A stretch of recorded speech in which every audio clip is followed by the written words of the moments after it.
আবাসস্থলের বাইরে নারীদের জন্য শৌচাগারের সুবিধা অপ্রতুল, ছিন্নমূল মানুষের অবস্থা আরও শোচনীয়, স্বাস্থ্য ঝুঁকিতে এসব মানুষ। জোটগত নয়, উপজেলা নির্বাচন হবে দলীয়ভাবে, জানালেন কাদের। আওয়ামী লীগের সংরক্ষিত নারী আসনের মনোনয়ন ফর্ম বিক্রি শুরু। পদ্মা সেতুর ৬ ও ৭ নম্বর পিলারের চূড়ান্ত অনুমোদন, কেটে গেছে নকশা সংক্রান্ত জটিলতা।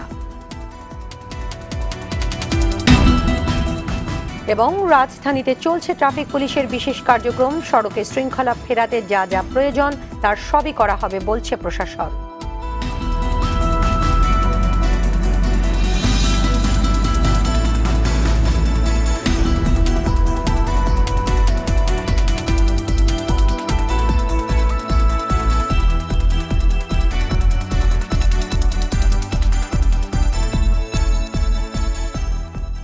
আসসালামু আলাইকুম, স্বাগত জানাচ্ছি আরটিভি সকালের সংবাদে। শুনছিলেন মার্কেন্টাইল ব্যাংক শিরোনাম, আপনাদের সঙ্গে আছি আমি শারমিন ইফফাত।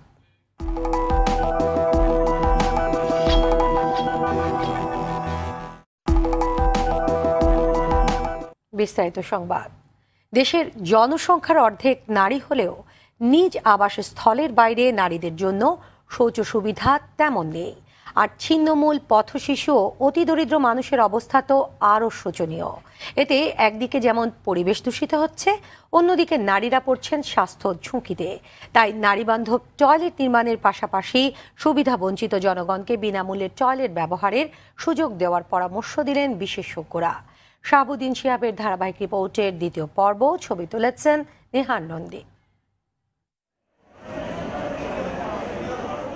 কর্মক্ষেত্রে পুরুষের সঙ্গে পাল্লা দিয়ে বাড়ছে নারী কর্মীর সংখ্যা। পুরুষের সমান সংখ্যায় এখনো নিজেদের অবস্থান গড়তে না পারলেও খুব বেশি পিছিয়েও নেই। চাকরির পাশাপাশি শিক্ষাসহ অন্যান্য নানা কারণে প্রতিদিন হাজার হাজার নারীকে ঘরের বাইরে আসতে হয়, অথচ এসব নারীর জন্য গণশৌচাগারের তেমন কোনো ব্যবস্থাই নেই। ভ্রাম্যমাণ টয়লেট তো নাই, দেখাই যায় না। আর যেগুলা রাস্তাঘাটে যে টয়লেটগুলি আছে, সেখানে সেলফম্যান যে আছে সে পুরুষ, ওখানে যে মানে বসার মতো পরিবেশ নেই। ইউটিআইটা মেয়েদের জন্য বেশি হয়, যে তারা প্রস্রাবটা ধরে রাখে, অনেকক্ষণ ধরে ইনফেকশন হয়। কেবল টয়লেট না থাকায় রাস্তায় পুরুষের পাশাপাশি নারী ট্রাফিক পুলিশ রাখার প্রকল্প ভেস্তে গেছে বলে আক্ষেপ করলেন এই পরিবেশবিদ। আমাদের প্রচুর নারীরা ট্রাফিকে চাকরি পেতেন, ট্রাফিক পুলিশে, কিন্তু এই টয়লেট, নারীদের যে টয়লেট ব্যবস্থাটা, এইটা পর্যাপ্ত না থাকায় কিন্তু আমাদের এই উদ্যোগটা, সরকারের এক মহান উদ্যোগটা ব্যর্থ হয়েছে। এদিকে রাজধানীতে হাতে গোনা কয়েকটি পাবলিক টয়লেট থাকলেও টাকা দেওয়ার সামর্থ্য না থাকায় ছিন্নমূল, ভিক্ষুক, পথশিশু ও প্রতিবন্ধীরা এগুলো ব্যবহার করতে পারেন না।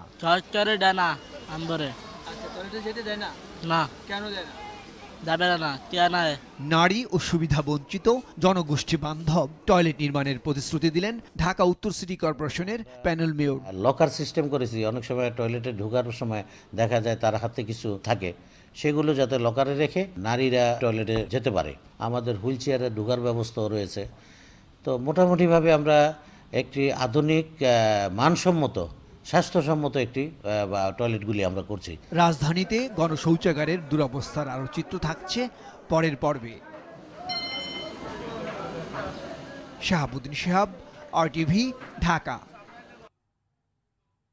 এককভাবে উপজেলা নির্বাচনে অংশ নেবে আওয়ামী লীগ, বললেন দলের সাধারণ সম্পাদক ওবায়দুল কাদের। শরিক দলগুলোকে দলীয়ভাবে নির্বাচনের প্রস্তুতি নেওয়ার অনুরোধ করেন তিনি। ঢাকা মহানগর উত্তর আওয়ামী লীগের বর্ধিত সভায় এসব কথা বলেন ওবায়দুল কাদের। এদিকে মঙ্গলবার থেকে সংসদের সংরক্ষিত মহিলা আসনের মনোনয়ন ফর্ম বিতরণ শুরু করেছে আওয়ামী লীগ। প্রথম দিনে বিক্রি হয়েছে ৬০০ ফর্ম। বিস্তারিত জানাচ্ছেন এহতেরামুল হক।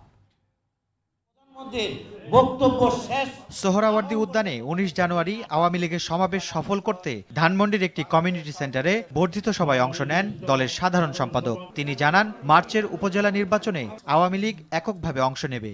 স্থানীয় সরকার নির্বাচন আমরা দলীয়ভাবে করি, এখানে জোটগতভাবে স্থানীয় সরকার নির্বাচন আমরা কখনো করি না। ওবায়দুল কাদের বলেন, সংলাপ নিয়ে তার সাম্প্রতিক বক্তব্য ভুলভাবে উপস্থাপন করা হয়েছে। আমি কখনো বলিনি যে এখানে কোনো সংলাপ, সংলাপের কোনো বিষয় নেই। আমন্ত্রণ জানানোর অর্থ সংলাপ নয়। আর সংলাপ, নির্বাচন নিয়ে সংলাপের কোনো প্রয়োজনও নেই।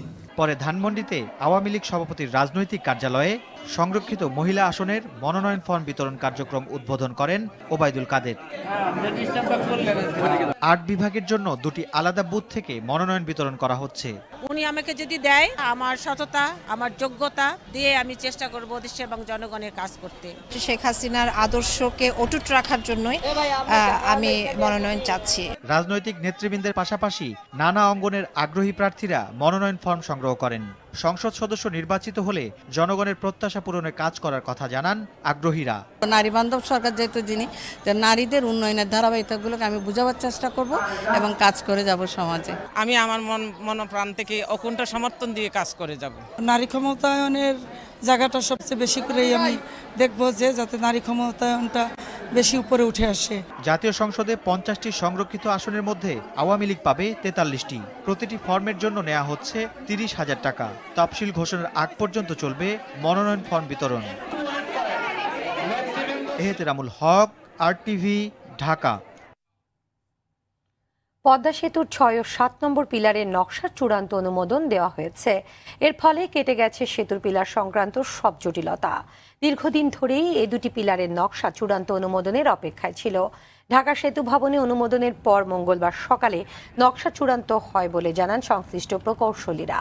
পদ্মা সেতুর প্রজেক্ট ম্যানেজার ও নির্বাহী প্রকৌশলী দেওয়ান আব্দুল কাদের জানান, আগে 6টি পাইলের সাহায্যে একটি মূল পিলার স্থাপন হতো।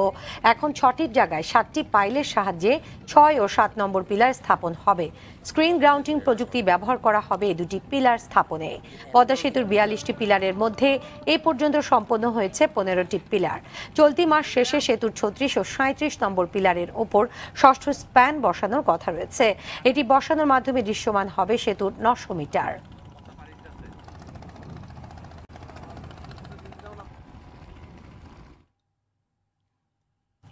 রাজধানীর ট্রাফিক ব্যবস্থায় শৃঙ্খলা ফেরাতেই ঢাকা মহানগর পুলিশের টানা 15 দিনের কার্যক্রম চলছে। গতকাল থেকে শুরু হওয়া এই কার্যক্রম চলবে 31 জানুয়ারি পর্যন্ত।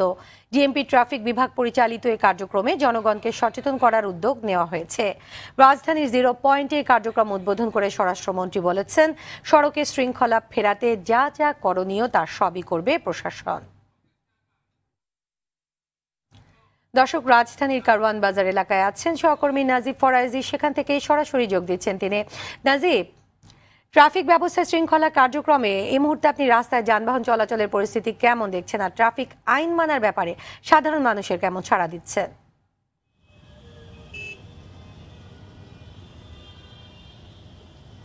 শারমিন, রাজধানীতে যানবাহনগুলোর শৃঙ্খলা ফেরাতে বিশেষ কার্যক্রমের উদ্যোগ নিয়েছে ঢাকা মহানগর পুলিশ এবং তাদের এই উদ্যোগটি এবারে প্রথম। গত বছর তারা দুবার এরকম বিশেষ কার্যক্রম চালিয়ে গিয়েছিলেন। তো এবছর টানা 15 দিন তারা এই কার্যক্রমটি চালাবেন, যেটি গতকালকে শুরু হয়েছে এবং আজকেও কিন্তু সেই কার্যক্রমটি চলছে। এবং এই কার্যক্রমটি হচ্ছে পুলিশের পক্ষ থেকে জনগণকে সচেতন করা এবং পুলিশ চেষ্টা করছে জনগণ যেন ট্রাফিক আইন মেনে চলে, সেই সঙ্গে যানবাহনগুলো যেন ট্রাফিক আইন মেনে চলে।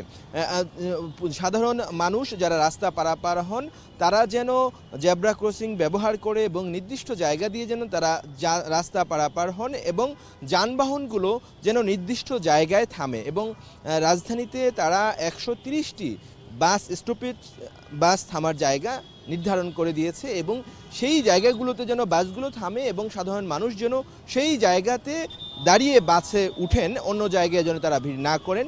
এই সচেতনতা কার্যক্রমটি চালানো হচ্ছে এবং যারা হচ্ছে এই যে বিভিন্ন জায়গা দিয়ে যারা বেরিয়ে আসেন রাস্তার ভেতরে যানবাহনে ওঠার চেষ্টা করেন কিংবা তারা রাস্তা পার হন, তাদেরকে কিন্তু সেখান থেকে নিবৃত্ত করার জন্য চেষ্টা করছে পুলিশ। এবং পুলিশের এই কার্যক্রমটিতে সহযোগিতা করছে রেড ক্রিসেন্ট এবং রোভার স্কাউট, বিএনসিসির সদস্যরাও তাদেরকে সহযোগিতা করছেন এবং এর মাধ্যমে রাজধানীর যে গণপরিবহনে একটি বিশৃঙ্খল অবস্থা রয়েছে এবং সেটি যেন ঠিক হয়ে আসে এবং শৃঙ্খলা ফিরে আসে সেই চেষ্টাটি করছেন পুলিশ সদস্যরা। তো এই ছিল আমার কাছে সবশেষ খবর। ধন্যবাদ আপনাকে। দর্শক, এতক্ষণ কারওয়ান বাজার থেকে জানাচ্ছিলেন সহকর্মী নাজিব ফরাজি। সাংবাদিক আমানুল্লাহ কবির আর নেই।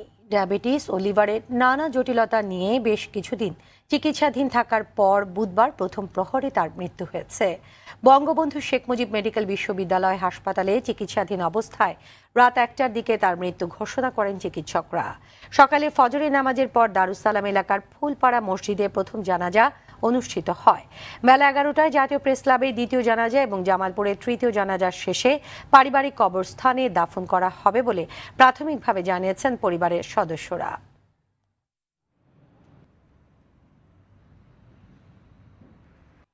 শীতের প্রকোপে থমকে আছে উত্তরাঞ্চলের স্বাভাবিক জীবনযাপন। টানা 10 দিন ধরে শৈত্যপ্রবাহ অব্যাহত রয়েছে উত্তরের জেলা কুড়িগ্রামে। সকালে সর্বনিম্ন তাপমাত্রা রেকর্ড করা হয়েছে 7.8 ডিগ্রি সেলসিয়াস। দুদিন থেকে পড়ছে ঘন কুয়াশা, ফলে প্রচণ্ড ঠান্ডায় বিপর্যস্ত হয়ে পড়েছে জনজীবন। দুর্ভোগে পড়েছে শিশু, বৃদ্ধ, নিম্ন আয়ের ও চরাঞ্চলের মানুষ। শীতের কারণে কমে গেছে খেটে খাওয়া মানুষের কাজ। এদিকে শীতের কারণে চলমান ইরি বোরো মৌসুমে বীজতলা নষ্ট হচ্ছে, ফলে বিপাকে পড়েছেন কৃষকরা। গাইবান্ধায়ও কনকনে ঠান্ডা, উত্তরের হিমেল বাতাসে বিকেল থেকে সকাল 10টা পর্যন্ত জনজীবন স্থবির হয়ে পড়েছে। আজ গাইবান্ধায় তাপমাত্রা 8 ডিগ্রি সেলসিয়াসে নেমে এসেছে। ঘন কুয়াশার কারণে মহাসড়ক ও অভ্যন্তরীণ রুটে হেডলাইট জ্বালিয়ে সব ধরনের যানবাহন চলাচল করছে। তীব্র শীত আর ঘন কুয়াশার দাপটে বিপর্যস্ত সাধারণ মানুষ যাত্রা। সন্ধ্যা থেকেই সকাল পর্যন্ত হিমশীতল কনকনে ঠান্ডার পাশাপাশি বৃষ্টির মতো ঝরছে কুয়াশা। এছাড়া চুয়াডাঙ্গায়ও মৃদু থেকে মাঝারি শৈত্যপ্রবাহ অব্যাহত রয়েছে। তবে তাপমাত্রা আরও কমতে পারে বলে জানিয়েছে আবহাওয়া অফিস।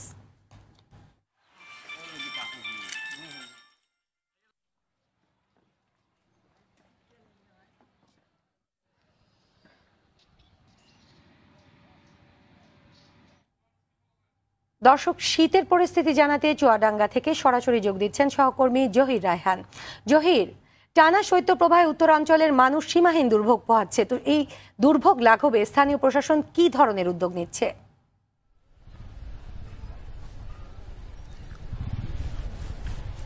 জি শারমিন, যেমনটি বলছিলেন, একটা বিষয় আগে জানিয়ে রাখি, আজ কিন্তু মাঘ মাসের 3 তারিখ, আর এ মাসে শীতের প্রকোপ বৃদ্ধি পাওয়াটাই স্বাভাবিক। গত কয়েকদিনের শৈত্যপ্রবাহে এখানকার জনজীবন স্তরবির হয়ে পড়েছে। গেল কয়েকদিনের মাঝারি থেকে মৃদু শৈত্যপ্রবাহ কিন্তু চুয়াডাঙ্গায় অব্যাহত রেখেছে। আজকে আবহাওয়া অফিস যেটা জানিয়েছে যে আজকে 6.1 ডিগ্রি সেলসিয়াস মাত্রা রেকর্ড করা হয়েছে। তবে তাপমাত্রা আরো কমবে, এ মাসে আরো কমতে পারে, এ বিষয়টি আবহাওয়া যে কর্মকর্তা আছেন তিনি আমাকে নিশ্চিত করেছেন। তবে সবচেয়ে বেশি দুর্ভোগে পড়েছে এখানকার ছিন্নমূল মানুষ। তারা কাজে যেতে পারছে না, প্রচন্ড শীতে কাজে যেতে পারছে না। তাছাড়া এখানে যে মাঠের ফসল বেশি ক্ষতিগ্রস্ত হয়েছে। কৃষকরা যেটা জানিয়েছেন যে এবার জেলায় 33,000 হেক্টর জমিতে যে বোরো ধানের আবাদের যে লক্ষ্যমাত্রা নির্ধারণ করেছে কৃষি অফিস, তা কিন্তু অর্জন হবে না বলে এখানকার কৃষক জানিয়েছেন। কারণ অধিকাংশ বীজতলায় যে অবস্থা, সেগুলো অধিকাংশ বীজতলায় পচে গিয়েছে বা পুড়ে গিয়েছে আর হলুদ হয়ে গেছে। এছাড়া জেলা প্রশাসন কিন্তু তাদের যে সরকারিভাবে কম্বল বিতরণ সেটা অব্যাহত রেখেছে, এগিয়ে এসেছে কয়েকটি বেসরকারি সংস্থাও। তো মোটামুটি এই ছিল চুয়াডাঙ্গা থেকে শীতের সর্বশেষ। ধন্যবাদ আপনাকে। দর্শক, চুয়াডাঙ্গা থেকে জানাচ্ছিলেন জহির রায়হান। কুড়িগ্রামে টানা 2 সপ্তাহ শৈত্যপ্রবাহ অব্যাহত রয়েছে। দুপুরের দিকে সূর্যের দেখা মিললেও সন্ধ্যার পর শীতের প্রকোপ বাড়তে থাকে। হিমেল হাওয়া, কনকনে ঠান্ডায় জনজীবন বিপর্যস্ত হয়ে পড়েছে। একই সঙ্গে আছে চরাঞ্চলের মানুষগুলোর শীতবস্ত্রের অভাব। প্রতিদিন জেলার তাপমাত্রা 6 থেকে 8 ডিগ্রিতে ওঠানামা করছে। কুড়িগ্রাম থেকে আমাদের স্টাফ রিপোর্টার খন্দকার ইকরামুল হক সম্রাটের পাঠানো রিপোর্ট জানাচ্ছেন সুরাইয়া মুন্নি। ছোট বড় 16টি নদ নদী বেষ্টিতেও কুড়িগ্রামে প্রায় 4.5 শতাধিক চরের মানুষ শীতে কষ্ট পাচ্ছে। অতিরিক্ত ঠান্ডায় ব্যাহত হচ্ছে স্বাভাবিক জীবনযাত্রা।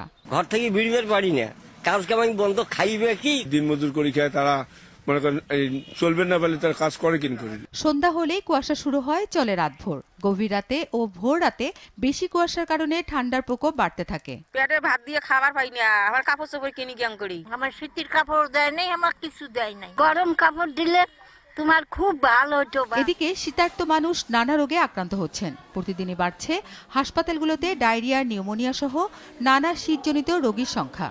আক্রান্তদের অধিকাংশই শিশু ও বৃদ্ধ। নিউমোনিয়া এবং ডায়রিয়ার প্রকোপ বেড়েছে। তারা আমাদের হাসপাতালে আউটডোর এবং ইনডোরে সেবা পাচ্ছে এবং যথাযথ চিকিৎসার কারণে তারা ভালো হয়েও চলে যাচ্ছে। শৈত্যপ্রবাহ ও হিমেল হাওয়ায় ইরি বড় বীজতলাগুলো ক্ষতির মুখে পড়ছে। এই অবস্থা চলতে থাকলে বড় ধরনের ক্ষতির আশঙ্কা করছেন তারা। ঠান্ডার জন্য ভীষণ বাড়তেছে না, মানুষ ঘর থেকে বেরোতে পারে না, আর আমাদের পরিস্থিতি খারাপ। ঠান্ডা যদি না কমে আর যদি রোয়াগাড়া না হয় তা আমরা তো অসুবিধায় পড়ে যাব। এদিকে অতিরিক্ত ঠান্ডায় বড় বীজতলা ও আলুর ক্ষেতে তেমন ক্ষতি হবে না বলে জানান কৃষি বিভাগের এ কর্মকর্তা। বর্তমান অবস্থা ভালো আছে, তবে যে বড় ধানের যে বীজতলা আমাদের কৃষকগণ তৈরি করেছেন, যারা আমাদের পদ্ধতিতে আদর্শ বীজতলা তৈরি করেছেন, তাদের সার্বিক অবস্থা ভালো। শীত আরো বাড়ার আশঙ্কায় সরকারি ও বেসরকারিভাবে এখানকার শীতার্ত মানুষগুলো সংশ্লিষ্ট বিভাগের নিকট শীত নিবারণের দ্রুত শীতবস্ত্র সহ অন্যান্য সুবিধা পাওয়ার দাবি জানান। সুরাইয়া মুন্নি, RTV। শেষ করছি সকালের সংবাদ, তার আগে মার্কেন্টাইল ব্যাংক শিরোনামগুলো আরো একবার।